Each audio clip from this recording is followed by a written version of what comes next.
Well, the head of the European research at the Global Policy Unit, Jacques Reland, joins us now from his central London studio.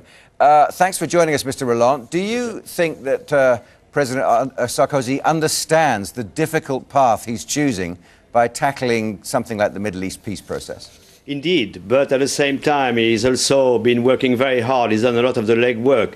This summit is a culmination of nearly a year of work. In that time, he's visited almost every single Arab country except Iraq. And as always, and as earmarked, the stability and improvement in the situation in the Middle East and in the Arab world as one of the priorities for France and for the European Union.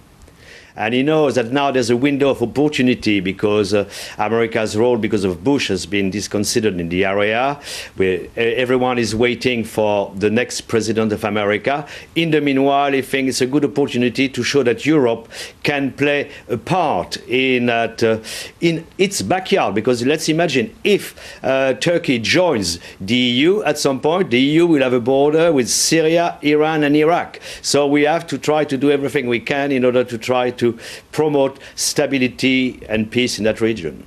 Certainly, the big catch of this summit was to have President Assad there, the same Indeed. as an Israeli leader. Obviously, that's quite a coup, and that shows there is some momentum there. Do you think the president's exploiting some kind of advantage because, let's face it, the American role has been slightly disgraced? No one wants to go and be seen in Camp David these days. And this France provides a more neutral, perhaps less threatening location for these kind of leaders to meet? Yes, I mean, obviously he's using that, as I said, as a window of opportunity, given the back seat that America is taking at the moment.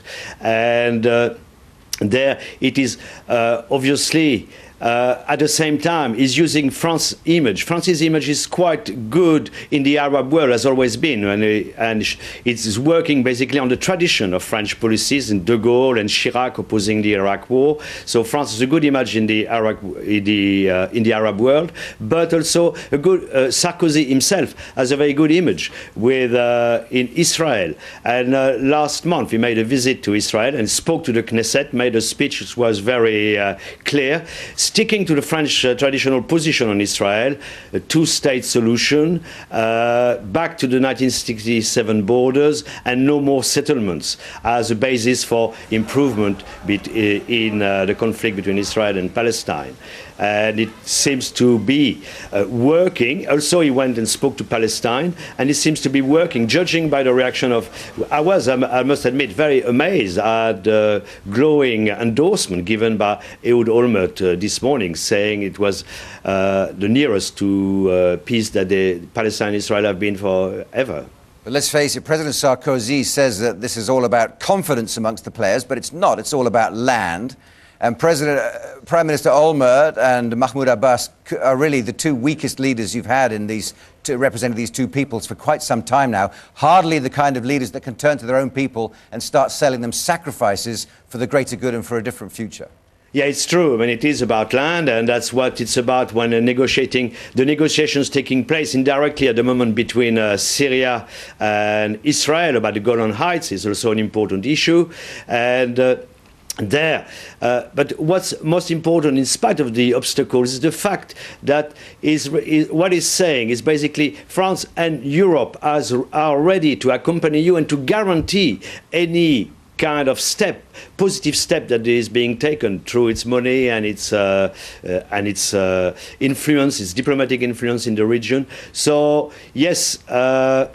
It's the hard realities we'll see, but at the same time, I think there is a change of mood in the Middle East. And now, what is quite striking also is that local actors have chosen dialogue. It's all about promoting dialogue. And we've seen it with the settlement of the Lebanon issue, which was a very thorny issue, which was at the heart of the problem between France and Syria and the rest of the world.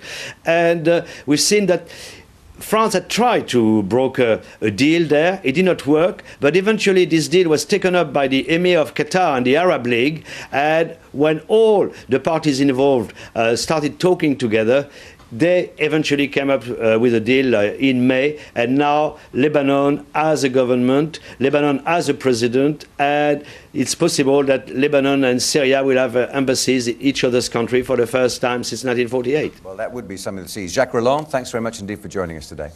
Pleasure.